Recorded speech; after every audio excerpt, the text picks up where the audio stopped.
Assalamualaikum warahmatullahi wabarakatuh.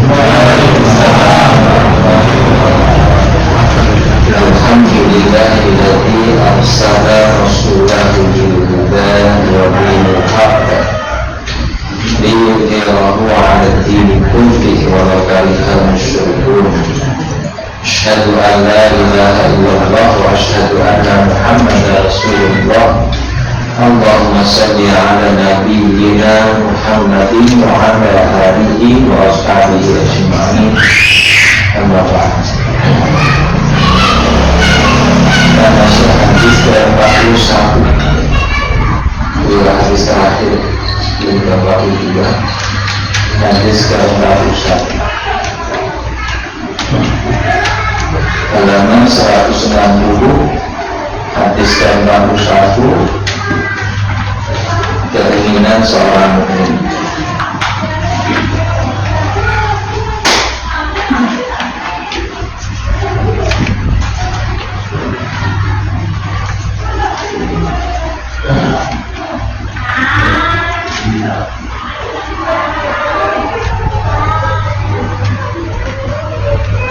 Hadis ke-41 adalah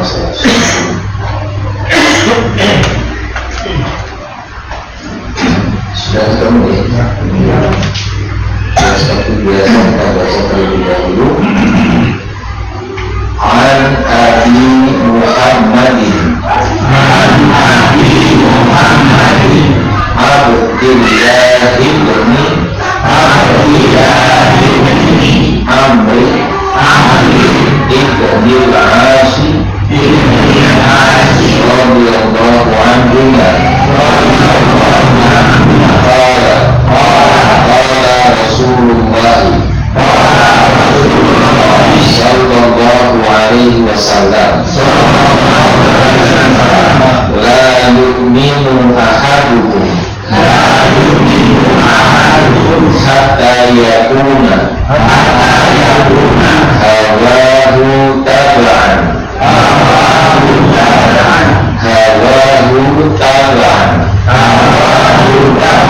lima jitu bihi an Abi Muhammad, dari Abu Muhammad, namanya adalah Abdullah bin Amr bin As. Abdullah bin Amr bin As radhiyallahu anhu. Amr bin As sahabat Nabi, anak dari Amr bin As namanya Abdullah, juga sahabat Nabi. Maka radhiyallahu anhu, semoga Allah memberikan keduanya, orang tua maupun anaknya, dua-duanya sahabat. Qala Abdullah bin Amr bin As berkata, qala Rasulullah sallallahu alaihi wasallam, Rasulullah sallallahu alaihi wasallam bersabda, la yu'minu, tidak beriman, ahadukum, seseorang dari kalian, hatta, sehingga yakuna, menjadi, karena yakunu kauna, kejadian kaum itu kejadian peristiwa atau alam, sesuatu yang terjadi, sesuatu yang dijadikan kaumnya, kaunan jadi konon.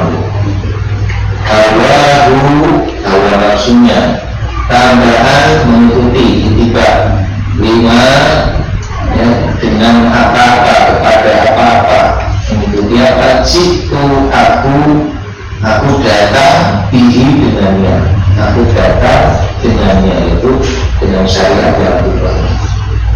Tidak beriman seseorang di antara kalian sehingga hawa nafsunya menjadi taat, menjadi mengikuti syariat yang aku bawa.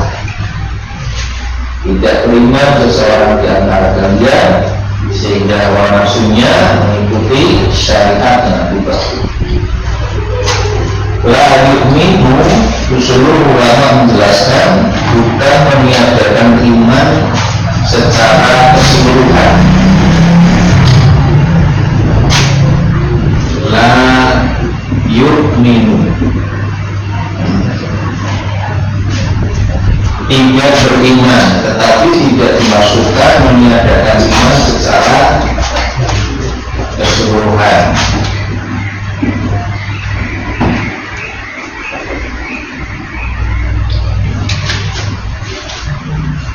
Yang dimaksud dengan tidak beriman adalah tidak sempurna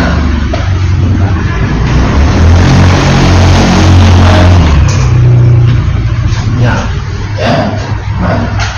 tidak beriman makna sini tidak sempurna iman.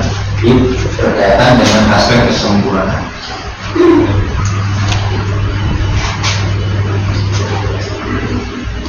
Nah, kenapa dimaknai demikian? Ini berkaitan dengan hawa nafsu. Jadi la yu'minu ahadukum,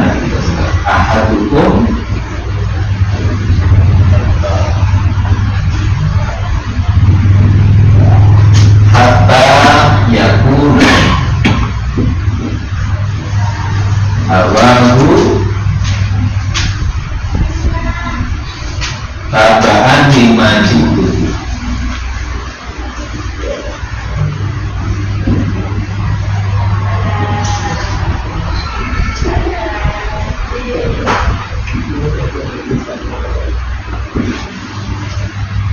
Ahadukum hatta yakuna hawahu tabaan lima jitu. Majitu bihi, apa-apa yang aku datang ini pasti datang itu diutus oleh Allah dengannya.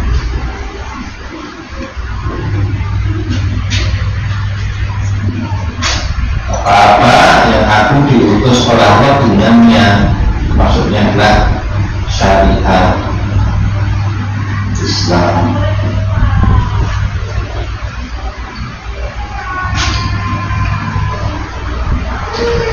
Tabaan mengikuti.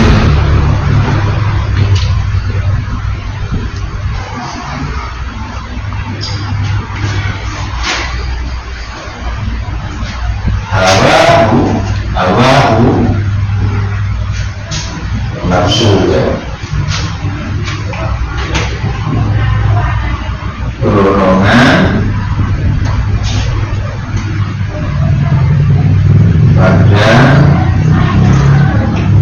perbuatan dosa atau maksiat. Dan dorongan ini pada nafsu.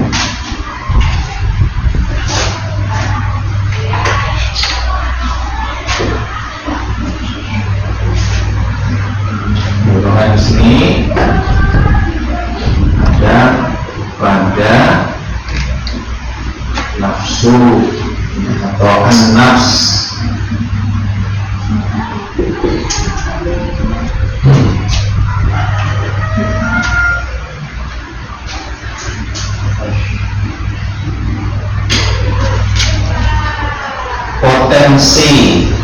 Potensi berbuat dosanya namanya fujur, dorongannya kepada perbuatan dosa namanya hawa.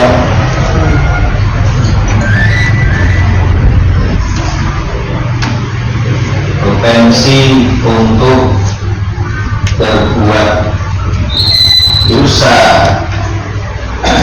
pada nafsu, disebut fujur.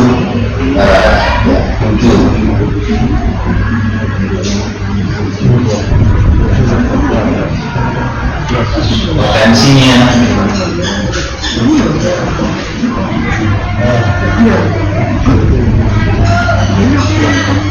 sedangkan potensi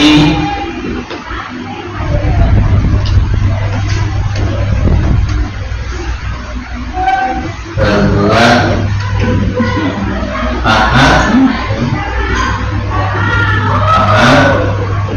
Allah, potensi berbuat kebaikan disebut takwa.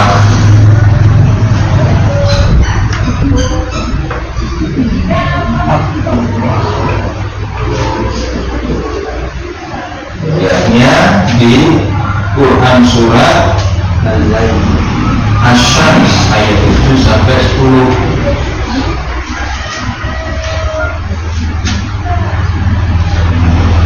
Wa nafsin wa ma sawwaha, nafsin wa ma sawwaha,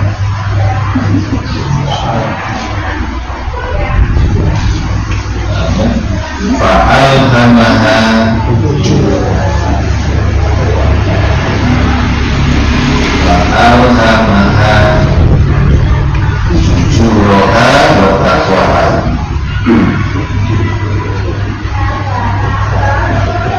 Fujuraha wa taqwaha, fujuraha wa taqwaha.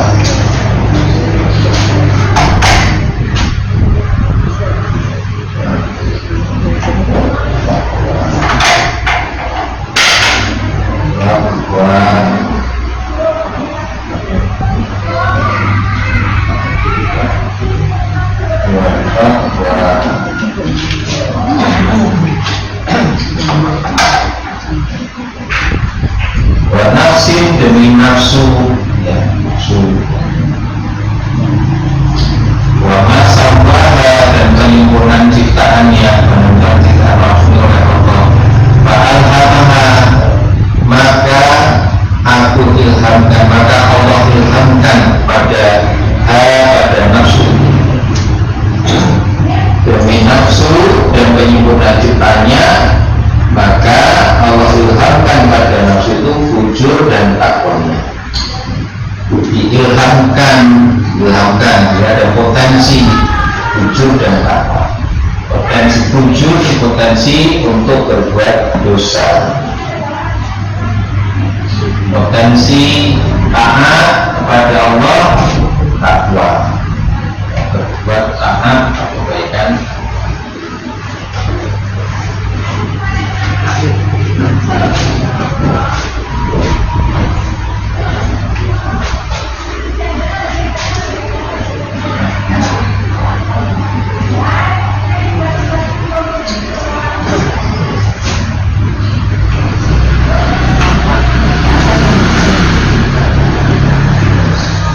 Nah, dari dua potensi ini,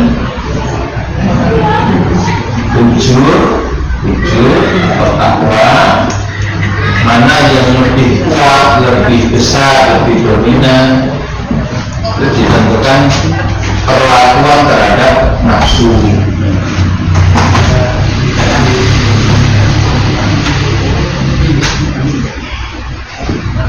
Ya, jadi mana yang lebih dominan di sini?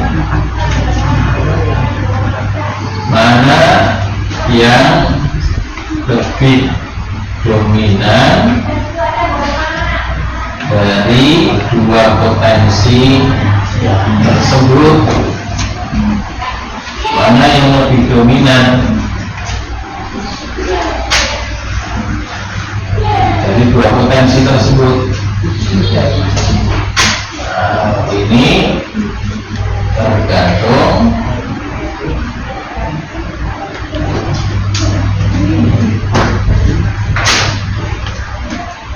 perlakuan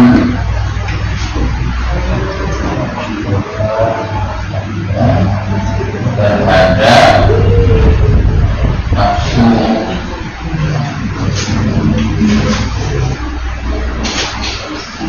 Perlakuan stimulasi rangsangan yang diberikan pada nafsu, perlakuan terhadap nafsu. Ada dua kemungkinan merujuk ayat itu.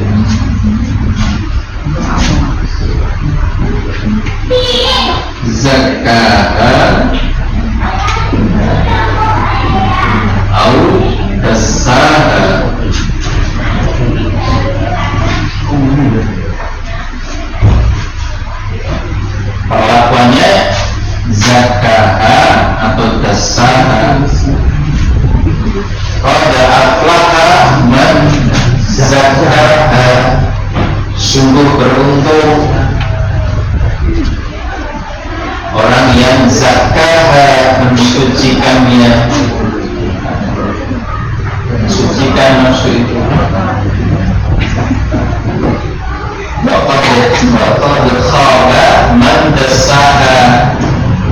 celaka, binasa orang yang berusaha mengotorinya.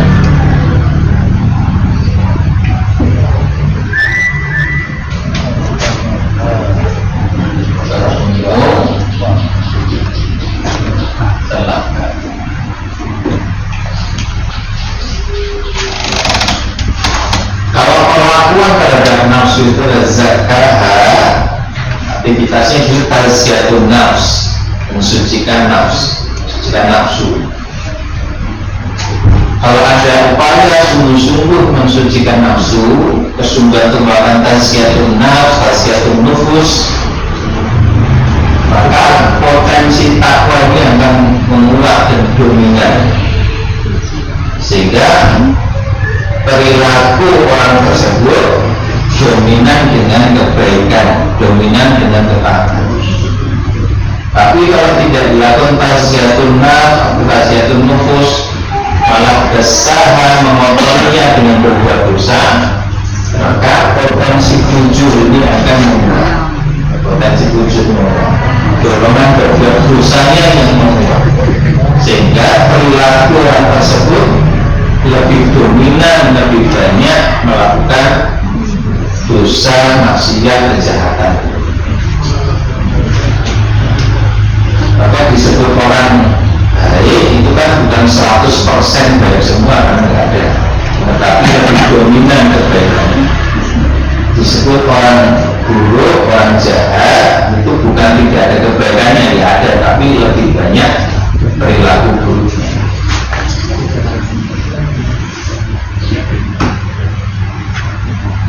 Nah, amal kebaikannya itu menjadi sifat yang relatif tetap atau mudah sekali berubah-ubah, itu sangat bergantung pada kesungguhan untuk menundukkan nafsu agar taat dengan ketentuan syariat. Yakuna hawahu tabaan lima jitubih.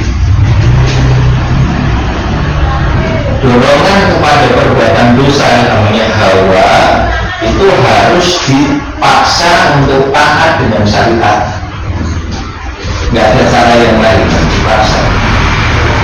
Nah, upaya paksa agar hawa nafsu, Islam dan bahasa kita digabung hawa nafsu, taat dengan syariat, itulah yang disebut dengan mujahadah. Sana mujahadah, mujahadah. Keseriusan kesungguhan untuk memaksa hawa nafsu agar taat dengan syariat, itu disebutnya mujahadah. Nah, kalau upaya paksa yang berhasil dan dilakukan secara terus-menerus, maka itu proses tazkiyatun nafs, proses mensucikan nafsu. Ya, tunduk kemudian dipaksa untuk melaksanakan ketentuan syariat, sehingga potensi takwa yang kuat. Kalau potensi takwa yang kuat, nafsunya menjadi nafsu mutmainnah. Nafsu al-mutmainnah.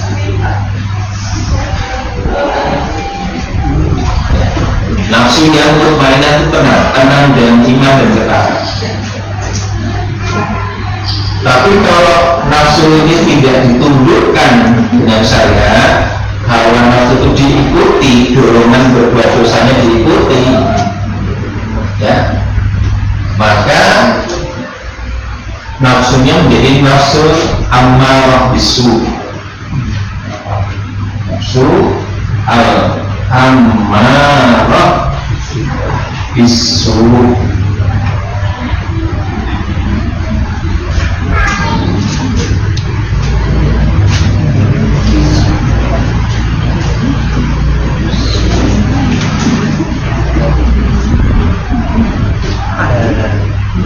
Kasih an-nafsu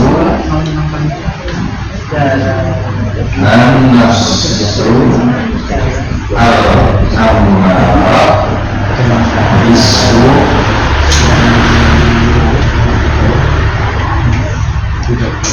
nafsu ammaratu bisu.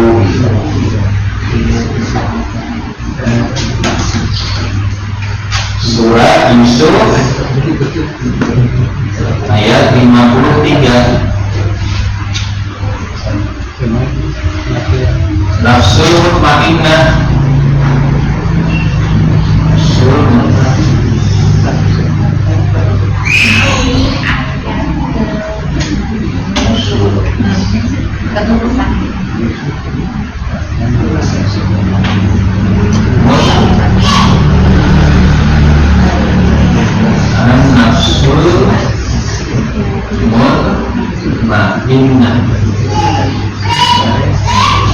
Quran surat ya ayyatuhan nafsul mutmainnah irji'i ila rabbiki radiyatan mardiyah fadkhuli fi ibadi wadkhuli jannati.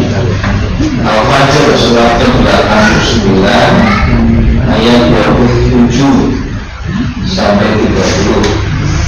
9, 27 sampai 30. 9, 27 sampai 30.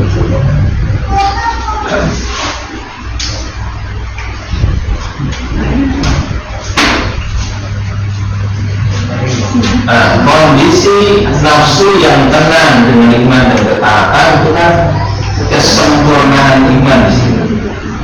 Kalau belum mencapai ini kan bukan berarti iman tidak ada sama sekali. Maka layu ini mesti dipahami sebagai tidak sempurna, bukan meniadakan iman secara keseluruhan. Nah, ini sekaligus menjelaskan bahwa iman itu bertingkat-tingkat. Iman itu bertingkat-tingkat, dan tingkat-tingkatan keimanan.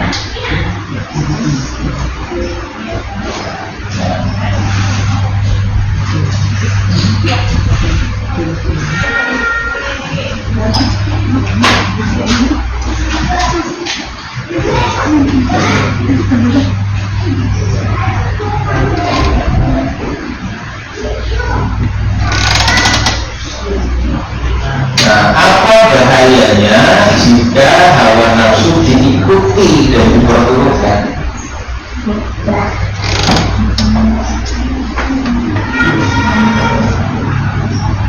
Kalau hawa nafsu diikuti, diperturutkan, maka perangkat hidayah, ya, perangkat atau sarana yang semestinya menjadi alat untuk menangkap petunjuk dari Allah tidak berfungsi sebagai manusia. Ayat 43 sampai 44 Al-Furqan. Kalau akibat memperturutkan hawa nafsu,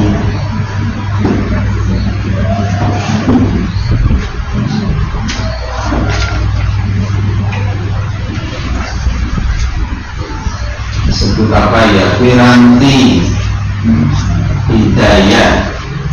Piranti itu sarana yang Allah berikan pada kita untuk menangkap petunjuk dari Allah. Bahasakan Allah, piranti hidayah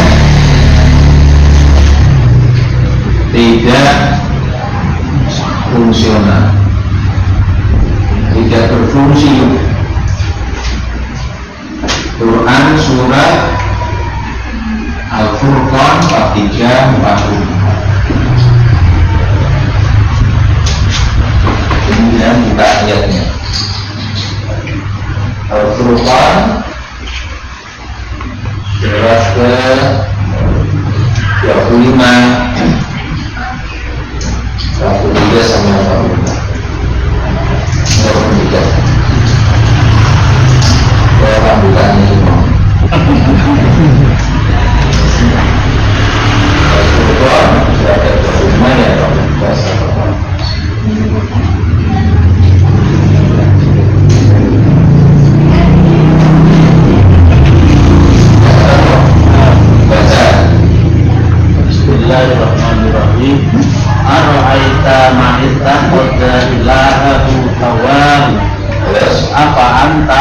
takunu alaihi wakila antahsadu anna aksarahum yasma'una aw ya'qilun illa kal an'ami bal hum adallu sabila.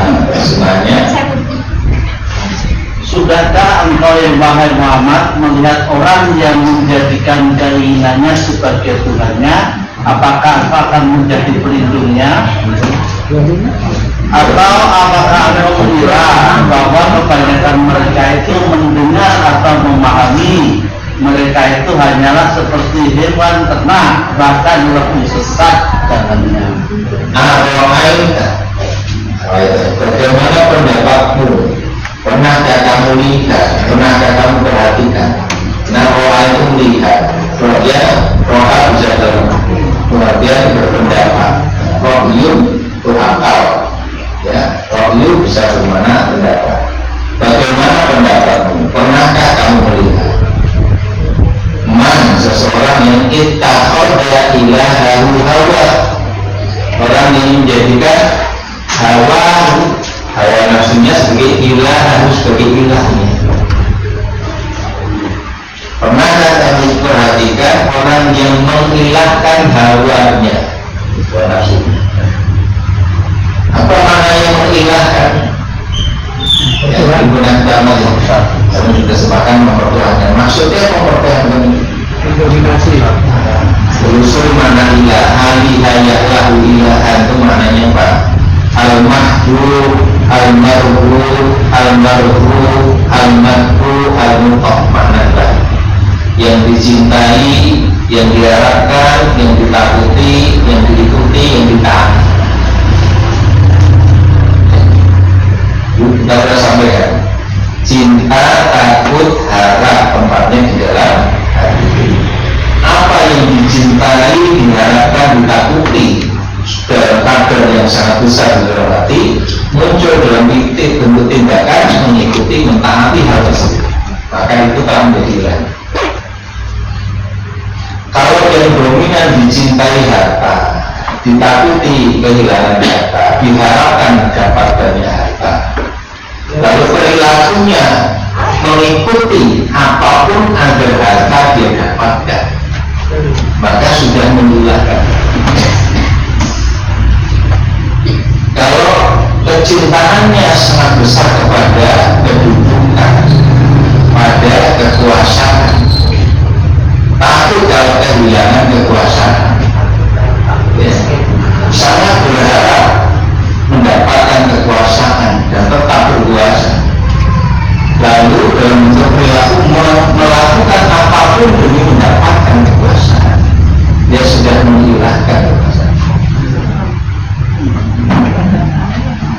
Sampai tidak peduli syariat Islam, tidak dipedulikan, berarti sudah mengilahkan kekuasaan. Hilang makna la ilaha illallah. Ini yang disebut memperturutkan hawa nafsu di situ, menjadikan hawa nafsu sebagai ilahnya. Kita pada ilahahu hawa, menjadikan hawa nafsunya seperti ilahnya. Pokoknya diikuti, ditaati, karpe nafsu dia. Tidak peduli dengan yang lain. Maka ilah sering diterjemahkan sesembahan atau Tuhan pokok itu. Yang jadi pokok ikutannya adalah itu, itulah ilah. Ya. Nah, apa yang Allah sampaikan dia ini, ketika seorang sudah mengilahkan hawa nafsunya, Allah mengatakan, apa anta taqumu alaihi wa apakah kamu bisa menjadi pemelihara atasnya? Bahasa mudanya kalau tidak, orang kalau sudah mempertuhankan hawa nafsunya, buku sama PDB itu anggarkan banyak. Mau demo saat Indonesia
jatuh derajat kemanusiaan.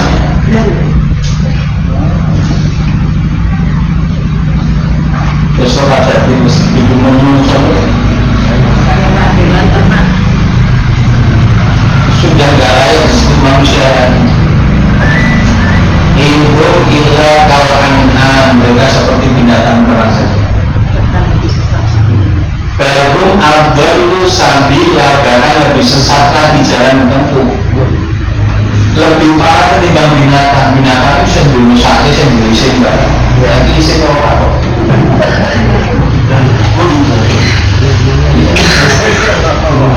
Kalau tidur itu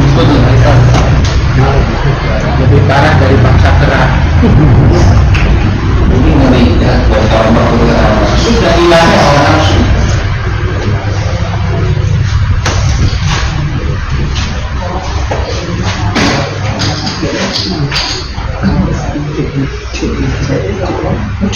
Ya, bahkan orang sempurna imannya kalau tidak bisa mengatasi hawa nafsu.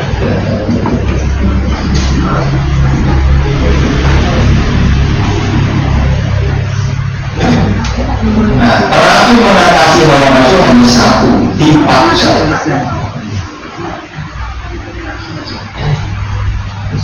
Dipaksa, tidak ada jalan lain. Belum kita pernah sampaikan, orang berbuat salah atau dosa sebabnya dua atas ini. Satu terkait dengan ilmu, dua terkait dengan hawa nafsu, kan itu.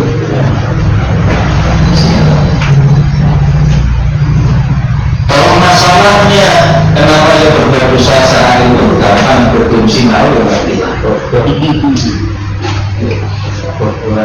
Tapi walaupun punya ilmu, dia tidak ada keseriusan menundukkan hawa nafsunya, ilmunya tidak berfungsi. Ini pun tetap harus atasi. Artinya belajar sungguh-sungguh dan keseriusan untuk mujahadah menundukkan hawa nafsu. Mirip menghentikan merokok. Iya, tidak ada yang tetap dipaksa. Males kok ya, mau surai sama males hilang di kosong. Karena sistem pesantren itu ya, sistem dalam militer dalam disiplinnya sampai menjadi karakter itu apa? Pengetahuan saja tidak cukup, sampai ada proses melatih untuk menjadi karakter. Nah, problem ini hawa nafsu di sini.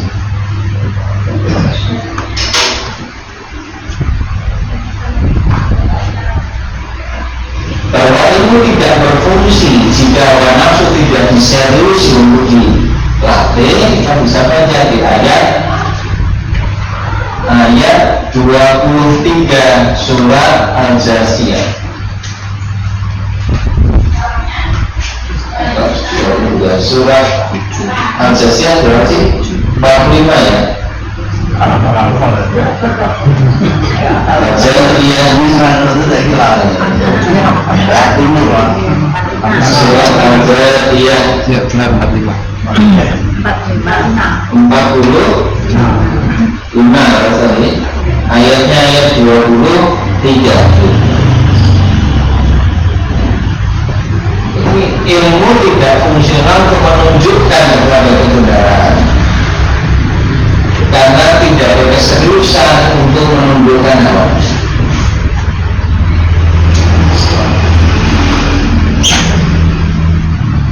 Jadi mungkin mereka yang baik tapi tidak pernah serius mendidik hawa nafsunya, ilmunya tidak berfungsi untuk menjadikan dia orang yang benar orang.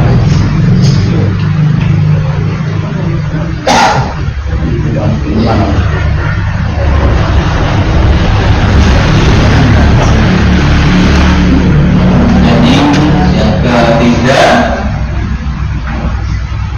ilmunya tidak berfungsi untuk menunjukkan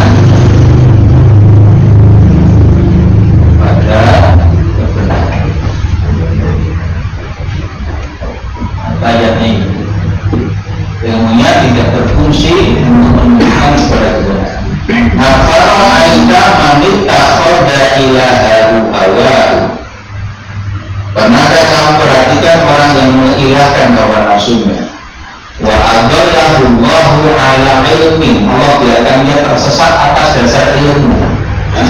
Ilmu tetap tersesat karena kita khoda ilaharu awal, karena dia mengilahkan hawa nafsu.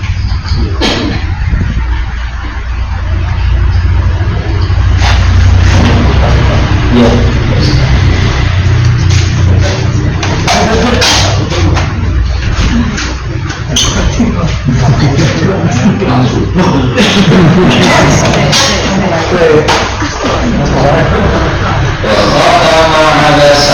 Allah menutup pendengarannya, wa qalbihi mengunci hatinya, wa ja'ala ala basarihi syahwat. Allah meletakkan tutup pada penglihatannya. Fala yahdihi min ba'dillah. Lalu siapa yang bisa memberi petunjuk setelah Allah membiarkan dia tersesat? Tidak bisa. Afala tadzakarun, apakah kamu mudah mengambil pelajaran?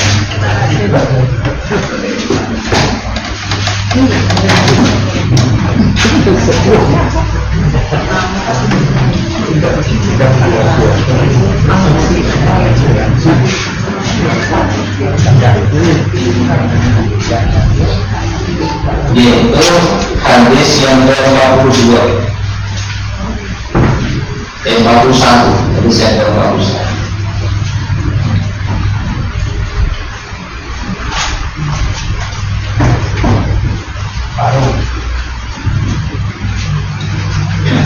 Ada yang ditanyakan, disampaikan, silakan.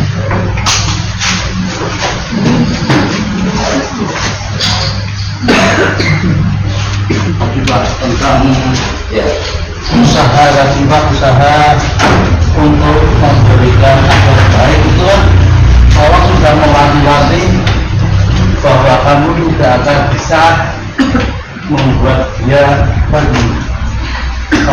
bisa memberikan suatu kebaikan sesadar-sadarnya itu betul kan hanya dari Allah.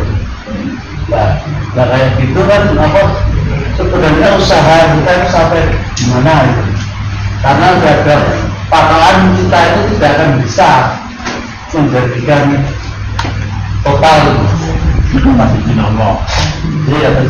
Yang diperintahkan Allah kan usahanya. Semuanya tidak akan berhasil ya.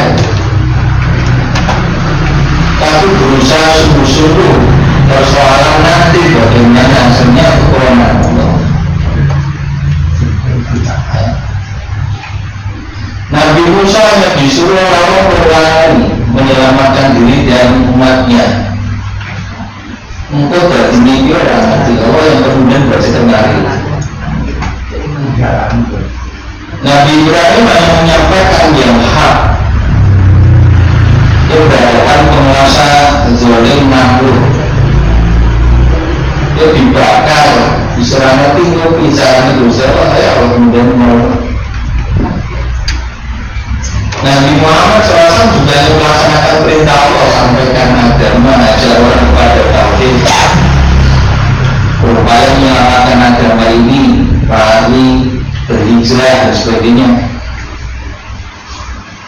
Allah yang kemudian menghadirkan pertolongan. Selama dikasih kesempatan hidup, tugasnya menghindari daruratnya. Berusaha mencapai hasil, iya, tapi hasilnya itu bukan dua nanti. Nilai diri kita pada kesungguhan usaha kita.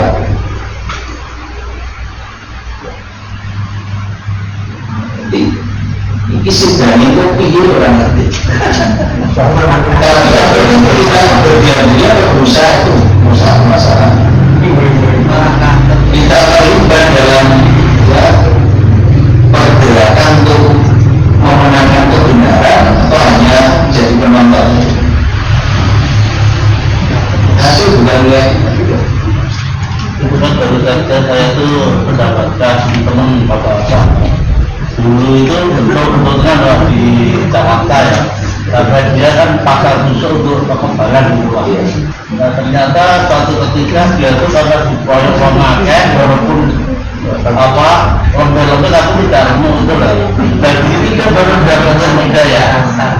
Jadi keadaan udah, nah itu baru dapat hidayah untuk kembalikan yang baik. Itu kan beruntung banget ya. Dia memakai susuk ada selama kita tahu kan yang nama susuk itu kan jin ya. Iya. Yang kita nggak ngerti kan gejolak batin seorang. Ngertinya mau dipukul di pandungnya ya. Tapi apa yang dia rasakan ketika kondisinya normal itu dia merasa ternyata tidak bisa berbuat apapun. Walaupun tidak sampai mati, tapi lepas di perlindungan ini, dia merasa tidak berdaya. Tidak berdaya itu sebenarnya membuat fitrah manusia itu terbina. Pada satu kondisi manusia tidak bisa mengandalkan apapun dari sesuatu yang dia diandalkan itu fitrah bukan. Selalu dulu saya disebutkan ketika kalian berada di tengah lautan dengan peluang yang setinggi gunung, segala upaya untuk mengendalikan kapal tidak bisa dilakukan, lalu berseru wahai Allah, ya Allah, itu kondisi fitrah atau bukan? Meskipun kakak diselamatkan lalunya.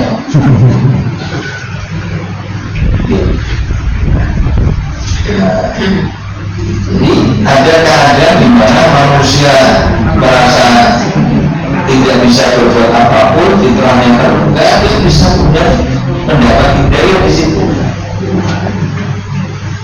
Hanya masalahnya kemudian ada penguatnya tidak untuk tetap dalam hidayah tadi. Kalau tidak yang baru mulai, ya ada perilaku sebelumnya. Ya sudah. Terkait dengan hawa nafsu tadi, kita diminta untuk mengendalikan hawa nafsu, tidak untuk mematikan hawa nafsu. Artinya bahwa karena ada anggapan juga di luar, apa kita mengejar harta misalnya, memperturutkan hawa nafsu kan tidak. Artinya itu juga kan anggapan yang salah. Ini memperturutkan hawa nafsu.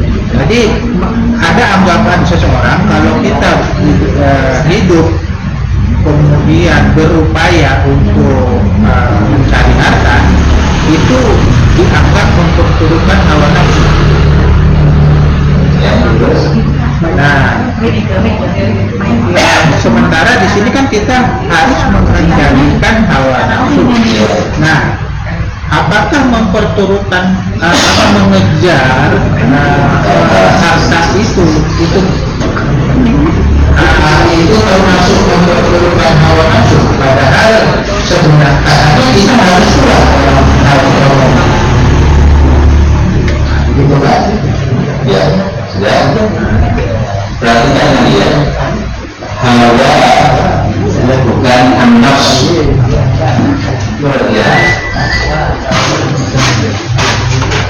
Pada an-nafsu tadi, ini masih netral ya. Isi saya. Nafsu. Cuma memang konotasi kata nafsu dalam bahasa kita sudah melulu negatif. Tapi nafsu dalam konotasi bahasa Quran ini masih memungkinkan dua potensi sama. Tidak hanya yang negatif, tapi juga ada positif. Misalnya tidak sana ada potensi muncul tadi, ada potensi takut, ya kan? Pada nafsu yang satu ada potensi positif, ada potensi negatif. Maka nafsu tidak mungkin dihilangkan. Dia juga mengandung potensi positif. Fa'alhamaha fujuraha wa taqwaha. Potensi negatif, potensi berbuat dosa muncul dalam bentuk dorongan untuk melakukan perbuatan dosa. Nah, dorongan berbuat dosa itu yang disebut dengan hawa tadi. Hawa. Nah, dorongan untuk berbuat dosa itu sudah hawa.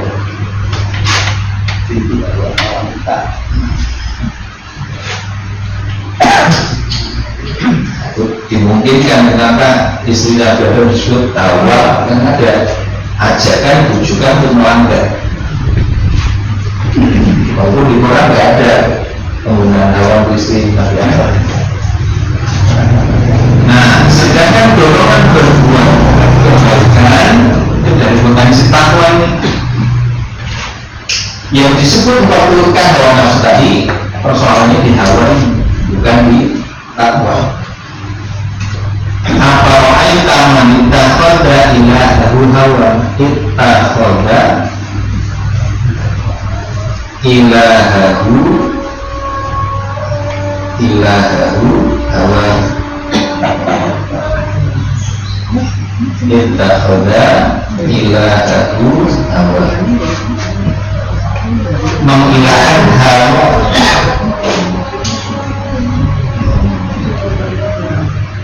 Nah, kesenangan atau kecintaan kepada perhiasan dunia masalah lainnya, pada harta, kesenangan tadi ya, keluarga, kedudukan dan sebagainya lah. Ini pada dasarnya sudah fitrahnya Allah sudah membuat kecintaan kepada ini fitrah. Tapi tatkala kadarnya berlebihan, ada tarikan berbuat dosa, sarananya adalah kecintaan kepada dunia. Kalau kecintaan pada dunia digunakan untuk taat kepada perintah Allah, ada tarikan berbuat taat pada potensi takwa ini, maka dunia dijadikan sarana untuk taat, sarana berbuat dosa. Maka ini hanya tidak lebih sebagai sarana saja sebenarnya. Oleh potensi bujur ini dijadikan sarana berbuat dosa. Oleh potensi takwa ini jadi sarana untuk melakukan ketaatan.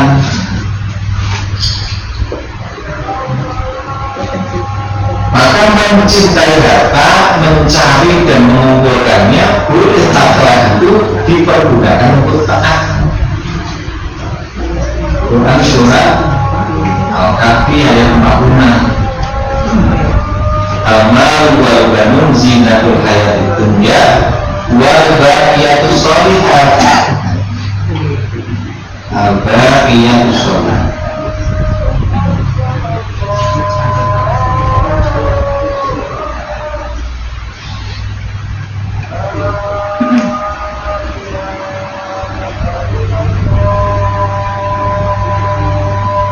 Al-baqiyatus sholihat. Kalau segala kesenangan dunia dijadikan bahagiatus sholihat, jadi amal yang bakok abadi terus menerus, dan kebaikan-kebaikan yang bersifat terus menerus, yaitu tatkala digunakan untuk taat pada perintah Allah, jadilah dia kebaikan yang langgeng. Khairun inda rabbika thawaban wa khairun amal. Maka itu lebih baik pada di situ Tuhanmu dan lebih tepat untuk dilihat. Kalau semata-mata dikumpulkan segala kesenangan duniawi itu, jadi akan hancur dan binasa. Turunkan ayat apa? Pada ayat 45 nanti. Karena inanzalna binasama, seperti air hujan turun ke bumi, tumbuh berbagai macam tanaman-tanaman, tapi kemudian menjadi kering dan diterbangkan oleh tapi kalau menjadikan al-baqiyatus sholihat, dia akan langgeng menjadi kebaikan yang menghasilkan. Itu konsep yang diajarkan kesenangan duniawi itu tidak lebih sebagai sarana. Tapi bagi orang kafir kesenangan dunia itu adalah tujuan akhir. Dan itu saja. Ya, ya. Sedikit menambahkan tentang lagi terkait dengan nafsu dan sebagainya. Disampaikan ada nafsu itu tidak selalu berarti tidak ada yang tujuh, ada yang tak boleh. Kalau sifat marah itu tidak ada nafsu, itu negatif ya, gimana? Kalau ada positif negatif juga. Kalau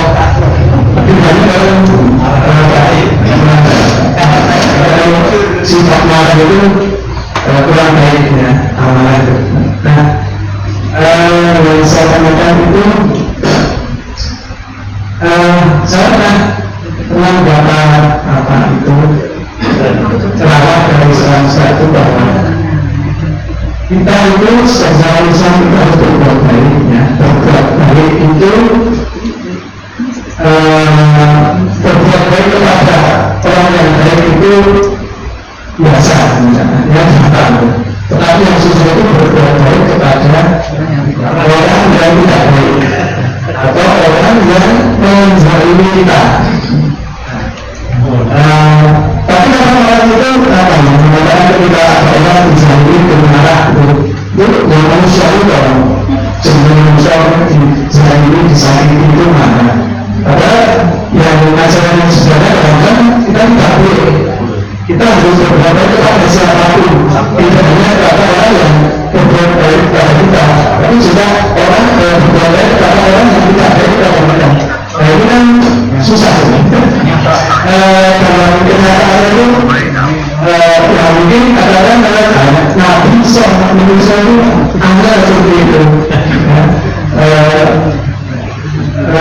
Ini terkait dengan penguasa yang zalim kita itu mesti iya, otomatis marah ya, melihat di medsos itu berita budaya itu mesti marah ya. Nah itu bagaimana? Kadang-kadang kita itu masih dianggap negatif atau positif. Dan itu manusia enggak. Kadang-kadang saya manusia enggak ya, sebenarnya. Kalau saya tidak boleh saya sampai kita itu marah kepada orang yang boleh karena caranya seperti itu. Itu bagaimana? Marah itu kan problem nafsu juga ya. Marah itu adalah problem yang terjadi atau ada dari nafsu. Marah itu bukan pada akal. Marah itu ya adalah sesuatu yang sumbernya pada nafsu. Sedangkan nafsu itu ada dua golongan sekaligus, positif, negatif, ujur atau takluk. Maka marah bisa positif, marah bisa negatif. Kemarahan apakah agama ini direndahkan, dirolok, marah positif. Agama dirolok, tidak marah itu tidak punya iman namanya. Rasulullah yang dicela itu tidak ada kemarahan, tidak ada iman namanya. Maka justru kemarahan karena Allah itu menjadi marah yang dorongannya takwa. Potensi nafsu adalah kepada hal yang benar dan baik. Bisa dalam bentuk kemarahan, tapi ekspresi kemarahannya dengan melakukan hal-hal yang tidak sampai melanggar ketentuan. Hatta dalam peperangan pun dalam kendali hawa nafsunya tetap dalam kendali. Ya, karena tuntunan syariat Islam tadi berkaitan dengan hawa nafsu yang ditundukkan, tidak diperturutkan. Maka dalam peperangan pun tidak sampai harus menghancurkan rumah ibadahnya, tidak membunuh wanita dan anak-anak misalnya. Itu tanpa kendali terhadap nafsu tidak bisa.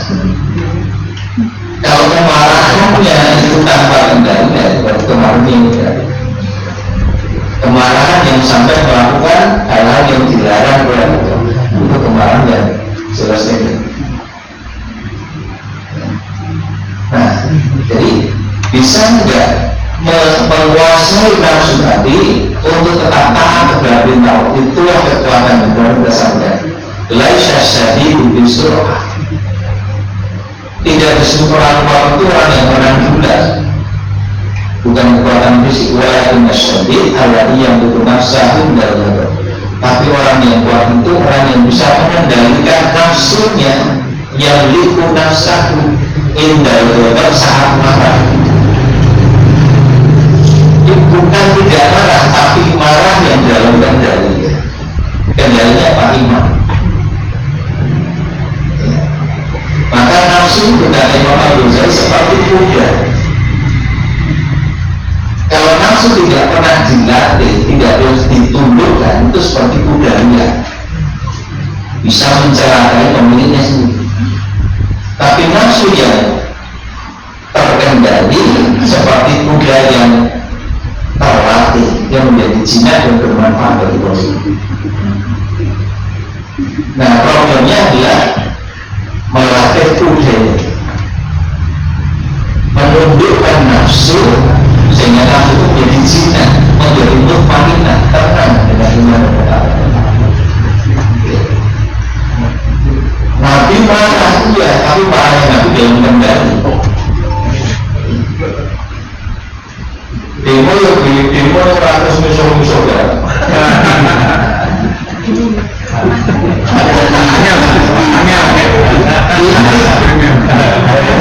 Jadi kok dia orang bilang hari sekarang itu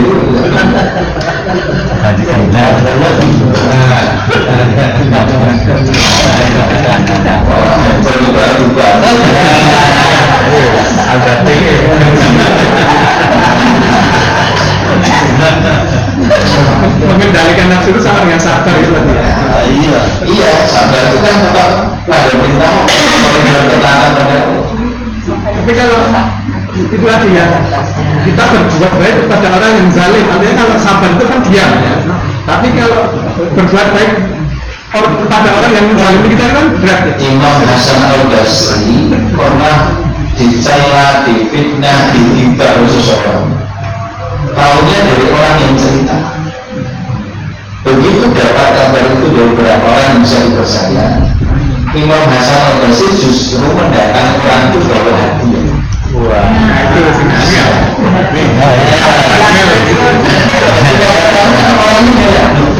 Apa ini? Hadiah buat kamu. Memang kenapa? Bukankah aku justru sering mencela kamu, memfitnah kamu, menghibah kamu, menjelek-jelekkan kamu, kok kamu harus hadiah? Justru karena mereka sebab dengan perbuatan itu aku tidak pahala kesalahan. Perspektif itu ya, itu budaya ilmu. Karena orang-orang yang aku harus sabar. Karena dunia dia ada dengan pas sabar sampai akhirnya udah yang menjadi sebab provokasi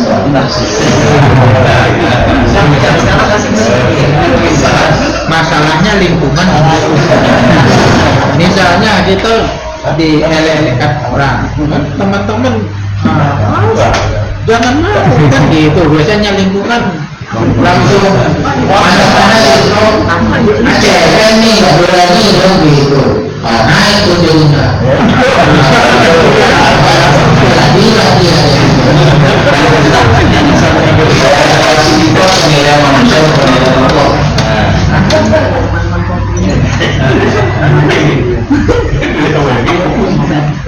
ya ini memang tidak mudah, butuh ilmu, proses latihan, doa sampai orang terlihat sikap, dan itu butuh keseriusan.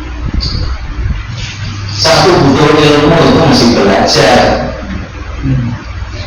Saya belajar itu orang belum sudah ada ilmu, ada proses latihan, tidak pernah melatih. Ini kan latihan harus selalu. Dia tidak akan pernah jadi keterampilan. Penguatnya adalah doa dalam menetapkan sikap itu pada diri kita. Jadilah apa?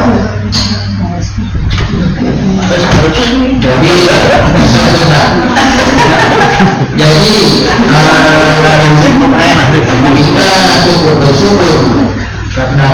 majelis. Karena kami ya evaluasi. Ya, bareng-bareng belajar sekolah di rumah kami juga. Dan ilmu terus dilatih menyatakan Karena punya nafsu. dan nilainya adalah kesungguhan berusaha. Allah yang kemudian nanti menunjukkan jalannya, memudahkannya. Kita dulu gitu. Alhamdulillah. Assalamualaikum.